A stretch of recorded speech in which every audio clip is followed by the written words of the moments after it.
বিসমিল্লাহির রহমানির রহিম। আসসালামু আলাইকুম রাহমাতুল্লাহ। এই ভিডিওটা স্কিপ করার আগে 1 সেকেন্ড থামো, কারণ হয়তো তুমি এমন একটা সময়ের মধ্য দিয়ে যাচ্ছ যেটা তোমার জীবনের সবচেয়ে বড় টার্নিং পয়েন্ট, কিন্তু তুমি সেটা বুঝতেই পারছো না। হঠাৎ কষ্ট বাড়ছে, মাথার উপর চাপ, মানুষ দূরে সরে যাচ্ছে, আর তুমি ভিতরে ভিতরে ভাবছো, হে আল্লাহ, আমি কি কিছু ভুল করছি? কিন্তু যদি আমি বলি এই সব কিছুই খারাপ কিছু না, বরং এটা হতে পারে আল্লাহর পক্ষ থেকে একটা গোপন প্রস্তুতি, তোমার রিজিকের দরজা খুলে দেওয়ার আগে, ঘুমের মধ্যে টাকা আসার আগে। হ্যাঁ, আল্লাহ যখন কাউকে অপ্রত্যাশিতভাবে দিতে চান, তখন আগে তাকে কিছু বিশেষ নিশানা দেখান। কিন্তু দুঃখের বিষয় কি জানো, 90% মানুষ এই নিশানাগুলো বুঝতেই পারে না, আর সেই সুযোগটা হারিয়ে ফেলে। প্রিয় দর্শক, আজকের এই ভিডিওতে আমি তোমাকে দেখাবো 5টি এমন গোপন নিশানা, যেগুলো যদি এখন তোমার জীবনে ঘটে, তাহলে বিশ্বাস করো তোমার রিজিকের দরজা এমনভাবে খুলবে যা তুমি কখনো কল্পনাও করোনি। কিন্তু একটা শর্ত আছে, শেষ পর্যন্ত না দেখলে তুমি আসল রহস্যটা মিস করে ফেলবে। তাই এখনোই নিজেকে প্রশ্ন করো, আমি কি সেই মানুষ যাকে আল্লাহ দিতে চান? ভিডিওটা মন দিয়ে দেখো, কারণ আজকের এই কয়েক মিনিট তোমার আগামী কয়েক বছর বদলে দিতে পারে। চলো শুরু করি 1 নাম্বার দিয়ে। 1 নাম্বার, হালালের দিকে হঠাৎ টান, হারামের প্রতি অদ্ভুত বিরক্তি। তুমি কি খেয়াল করেছো, আগে যেগুলো খুব স্বাভাবিক লাগতো, আজ সেগুলো করলেই ভিতরটা অস্থির হয়ে যায়। একটা অদ্ভুত অস্বস্তি, একটা চাপা ভয়, মনে হয় না এটা ঠিক না, আল্লাহ দেখছেন। এই অনুভূতিটা সাধারণ না, কারণ রাসূলুল্লাহ সাল্লাল্লাহু আলাইহি ওয়াসাল্লাম বলেছেন, যে ব্যক্তি পাপ করে দুঃখ অনুভব করে সে মুমিন। মানে কি জানো, তোমার ভিতরে ঈমান এখনো জীবিত, আর আল্লাহ নিজেই তোমাকে ফিরিয়ে আনছেন। ভাবো তো, এই দুনিয়ার কোটি কোটি মানুষ হারামে ডুবে আছে, কিন্তু তাদের মনে কোনো অস্বস্তি নেই, আর তোমাকে দেখো ছোট একটা ভুলও কষ্ট পাচ্ছ। এটা দুর্বলতা না, এটা সিলেকশন। আর কোরআনে আল্লাহ বলেন, নিশ্চয়ই আল্লাহ যাকে চান তাকে হেদায়েত দেন, মানে তিনি তোমাকে ডাকছেন। একটা সাহাবীর ঘটনা শোনো। এক যুবক সাহাবী একবার বড় গুনাহ করে ফেললেন। তারপর তিনি এতটাই ভেঙে পড়লেন যে সরাসরি রাসূলুল্লাহ সাল্লাল্লাহু আলাইহি ওয়াসাল্লামের কাছে গিয়ে বললেন, ইয়া রাসূলুল্লাহ, আমি ধ্বংস হয়ে গেছি। কিন্তু রাসূলুল্লাহ সাল্লাল্লাহু আলাইহি ওয়াসাল্লাম তাকে ধ্বংস বলেননি, বরং তাকে তওবার পথ দেখিয়েছেন, কারণ আল্লাহ তাকে ফিরিয়ে আনতে চেয়েছিলেন। এখন সত্যিটা শোনো, যখন আল্লাহ কাউকে বড় রিজিক দিতে চান, কোনো টাকা পয়সা দিতে চান, তখন আগে তার হৃদয়কে পরিষ্কার করেন, কারণ নোংরা হৃদয়ে বরকত ঢুকে না। তাই আজ যদি তোমরা হারাম থেকে দূরে সরে যাও, পাপ করলে কষ্ট পাও, তাহলে ভয় পেও না, এটা সংকেত তোমার জন্য কিছু বড় প্রস্তুত হচ্ছে।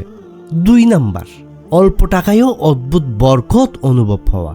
তুমি কি এমন একটা সময় পার করছো যখন ইনকাম খুব কম, কিন্তু তবুও সামহাও সবকিছু চলে যাচ্ছে, হিসাব মিলে না, কিন্তু জীবন থেমেও থাকে না। কখনো হঠাৎ কেউ সাহায্য করে, কখনো অপ্রত্যাশিত জায়গা থেকে টাকা আসে, কখনো বড় বিপদ থেকে বেঁচে যাও, আর তুমি নিজেই ভাবো এটা কিভাবে সম্ভব? এটাকেই বলে বরকত।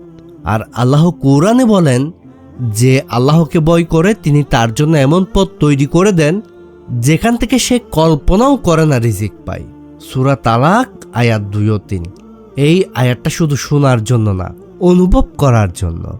একটা বাস্তব অনুভূতি ধরো, 2 জন মানুষের ইনকাম একই, কিন্তু একজনের টাকা মাসের মাঝে শেষ, আর অন্যজনের টাকায় শান্তি, স্থিরতা, তৃপ্তি। পার্থক্যটা কোথায়? কমেন্টে বলো। সাহাবীদের জীবনের দিকে তাকাও। হযরত আবু বকর রাদিয়াল্লাহু, তার সম্পদ খুব বেশি ছিল না সব সময়, কিন্তু যখন ইসলাম বা মানুষের জন্য দরকার হয়েছে, তিনি সব দিয়ে দিয়েছেন, আর আল্লাহ কখনো তাকে অভাবে রাখেননি। এখন একটা গভীর সত্য শোনো, যখন আল্লাহ কাউকে দিতে চান, তখন আগে বরকত দেন, তারপর বেশি দেন। কারণ যদি বরকত না থাকে, বেশি টাকাও তোমাকে শান্তি দিতে পারবে না। তাই আজ যদি তুমি অনুভব করো কমের মধ্যেও চলছে, মনে একটা শান্তি আছে, তাহলে এটাকে ছোট ভেবো না। এটা সেই নিঃশব্দ সংকেত আল্লাহ তোমার রিজিকের দরজা ধীরে ধীরে খুলছেন। 3 নাম্বার, কষ্ট বাড়ছে কিন্তু তোমার ভিতরে ধৈর্য ও অদ্ভুতভাবে বেড়ে যাচ্ছে। প্রিয় দর্শক, তুমি কি লক্ষ্য করেছ সমস্যাগুলো থামছে না, একটার পর একটা চাপ, পরীক্ষা, কষ্ট, কিন্তু আশ্চর্যের বিষয় কি জানো, আগের মতো তুমি ভেঙে পড়ছো না। ভিতরে কোথাও একটা শক্তি কাজ করছে যেটা তোমাকে বারবার বলছে ধৈর্য ধরো, এটা শেষ না। এই শক্তিটা কোথা থেকে আসছে? আল্লাহ সুবহানাহু ওয়া তাআলা কোরআনে বলেন, নিশ্চয়ই আল্লাহ ধৈর্যশীলদের সাথে আছেন। মানে তুমি একা না, তোমার সাথে আল্লাহ আছেন। ভাবো তো, আগে ছোট ছোট একটা সমস্যাতে তুমি ভেঙে পড়তে, আর এখন বড় সমস্যা এসেও তুমি দাঁড়িয়ে আছো। এটা তোমার নিজের ক্ষমতা না, এটা আল্লাহর দেওয়া শক্তি। রাসূলুল্লাহ সাল্লাল্লাহু আলাইহি ওয়াসাল্লাম বলেছেন, যাকে আল্লাহ ভালোবাসেন তিনি তাকে পরীক্ষা করেন। তাহলে তুমি যেটাকে দুর্ভাগ্য ভাবছ সেটাই হয়তো ভালোবাসার প্রমাণ। সাহাবীদের জীবনের দিকে তাকাও। হযরত আইয়ুব আলাইহিস সালাম বছরের পর বছর অসুস্থ, সম্পদ নেই, পরিবার নেই, কিন্তু তিনি কি করেছিলেন? ধৈর্য ধরেছিলেন, আল্লাহর উপর ভরসা রেখেছিলেন। শেষে কি হলো জানো? আল্লাহ তাকে আগের চেয়েও বেশি দিয়েছেন। একটা গভীর সত্য বুঝো, যখন আল্লাহ কাউকে বড় রিজিক দিতে চান তখন আগে তাকে কষ্ট দিয়ে শক্ত বানান, কারণ দুর্বল মানুষ বড় নিয়ামত সামলাতে পারে না। তাই আজ যদি তোমার জীবনে ঝড় চলে আসে কিন্তু তুমি দাঁড়িয়ে থাকো, তাহলে ভয় পেও না। এটা সেই নিঃশব্দ ইশারা তুমি প্রস্তুত হচ্ছ বড় কিছুর জন্য। 4 নাম্বার, দোয়ার সময় কান্না চলে আসে আর আল্লাহকে ডাকতে মন চায়।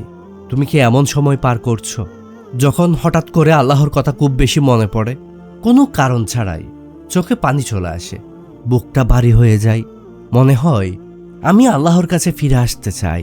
এই অনুভূতিটা খুব রিয়ার, কারণ অনেক মানুষ আছে যারা নামাজ পড়ে, দোয়া করে, কিন্তু তাদের চোখে পানি আসে না। আর তুমি চুপচাপ একা থাকলেও কান্না চলে আসে। আল কোরআনে আল্লাহ সুবহানাহু ওয়া তাআলা বলেন, যখন তাদের কাছে আয়াত তেলাওয়াত করা হয় তারা সেজদায় পড়ে যায় এবং কাঁদে। এটা কার লক্ষণ একবার ভেবে দেখো? যাদের অন্তর নরম, যাদেরকে আল্লাহ কাছে টানছেন। রাসূলুল্লাহ সাল্লাল্লাহু আলাইহি ওয়াসাল্লাম বলেছেন, যে ব্যক্তি আল্লাহর বইয়ে 1 ফোঁটা চোখের পানি ফেলে তার জন্য জান্নাত অবধারিত। সাহাবীদের জীবনে দেখো, হযরত ওমর রাদিয়াল্লাহু, যাকে ভয় পেত পুরো আরব, তিনি যখন কোরআন শুনতেন এত কাঁদতেন যে তার বুকের শব্দ দূর থেকে শোনা যেত। এখন সত্যি একটা কথা শোনো, যখন আল্লাহ কাউকে কিছু দিতে চান তখন আগে তাকে নিজের দরজায় দাঁড় করান, কারণ যে বান্দা কাঁদে আল্লাহ তাকে খালি হাতে ফেরান না। তাই আজ যদি তোমার চোখে পানি আসে, দোয়ার সময় বুক কেঁপে ওঠে, এটাকে দুর্বলতা ভেবো না। এটা সেই পবিত্র মুহূর্ত যেখানে আসমান তোমার জন্য খুলে যাচ্ছে, আর হয়তো তোমার রিজিকের সিদ্ধান্ত ঠিক তখনই লেখা হচ্ছে। 5 নাম্বার, সবচাইতে গুরুত্বপূর্ণ, হঠাৎ অপ্রত্যাশিত দরজা খুলে যাওয়া, নতুন সুযোগ আসা। তুমি কি খেয়াল করেছ, যেখানে তুমি অনেক চেষ্টা করেও কিছু করতে পারোনি, হঠাৎ করে সেখানে একটা রাস্তা খুলে যাওয়া? এমন কারো সাথে পরিচয় হলো, এমন একটা সুযোগ এলো, এমন একটা আইডিয়া মাথায় এলো যেটা তুমি কখনো প্ল্যান করনি, আর তুমি নিজেই ভাবছো এটা কিভাবে সম্ভব। এটা কোনো কাকতালীয় না ভাই। কোরআনে আল্লাহ বলেন, যে আল্লাহকে ভয় করে তিনি তার জন্য এমন পথ তৈরি করে দেন যেখান থেকে সে কল্পনাও করে না। মানে তুমি যেখানে শেষ দেখছো আল্লাহ সেখানে শুরু লিখে দেন। ভাবো তো, তুমি একটা দরজায় বারবার নক করছো কিন্তু সেটা খুলছে না, হঠাৎ অন্য একটা দরজা খুলে গেল যেটার কথা তুমি ভাবোনি। এটা ডিভাইন ওপেনিং। সাহাবীদের জীবনে দেখো, হযরত উসমান রাদিয়াল্লাহু একসময় ব্যবসায় বড় ক্ষতির মুখে পড়েছিলেন, কিন্তু তার ঈমান, তার দান, তার তাওয়াক্কুল, আল্লাহ এমনভাবে রিজিক বাড়িয়ে দেন যে তিনি ইসলামের সবচেয়ে ধনী সাহাবীদের একজন হয়ে যান। এখন একটা গভীর সত্য বুঝো, যখন আল্লাহ দিতে চান তখন দরজা তোমার চেষ্টা দিয়ে না, তার হুকুমে খুলে যায়। তাই আজ যদি তোমার জীবনে হঠাৎ সুযোগ আসে, নতুন রাস্তা খুলে যায়, এটাকে হালকাভাবে নিও না। এটা সেই সংকেত যে সময় খুব কাছে তোমার রিজিকের দরজা খুলে যাওয়ার। প্রিয় ভাই ও বোন, এখন একটা প্রশ্ন নিজেকে করো, এই 5টা নিশানা তোমার জীবনে কি একটার পর একটা ঘটছে? কষ্ট বাড়ছে, হারাম থেকে দূরে যাচ্ছ, কমে বরকত পাচ্ছ, দুয়ার সময় কাঁদছ, নতুন দরজা খুলছে? যদি উত্তর হয় হ্যাঁ, তাহলে আজ একটা সত্যি মনে গেঁথে নাও, তুমি পিছিয়ে যাচ্ছ না, তুমি প্রস্তুত হচ্ছ। হ্যাঁ, আল্লাহ তোমাকে ফেলে দেননি, তিনি তোমাকে তৈরি করছেন একটা এমন জীবনের জন্য যেটা এখনো তুমি কল্পনাও করতে পারছো না। তুমি যেটাকে কষ্ট ভাবছ সেটাই তোমার ক্লিনিং প্রসেস, তুমি যেটাকে হারানো ভাবছ সেটাই তোমার ফিল্টারিং, তুমি যেটাকে একাকিত্ব ভাবছ সেটাই তোমার কানেকশন আল্লাহর সাথে। মনে রেখো, যাদের আল্লাহ দিতে চান তাদের আগে ভাঙেন, তারপর গড়েন, তারপর এমন জায়গায় তুলে দেন যেখানে তারা নিজেরাই বিশ্বাস করতে পারে না। তাই আজ থেকে অভিযোগ করা বন্ধ করো, কেন আমার সাথে বলা বন্ধ করো, এর বদলে বলো, হে আল্লাহ, আপনি আমাকে প্রস্তুত করছেন। শেষ কথা শুনে যাও, হয়তো এই ভিডিওটা তুমি কাকতালীয়ভাবে দেখোনি, হয়তো এটা সেই মুহূর্ত যেখানে তোমার দৃষ্টিভঙ্গি বদলাবে, আর দৃষ্টিভঙ্গি বদলালেই জীবন বদলাতে শুরু করবে।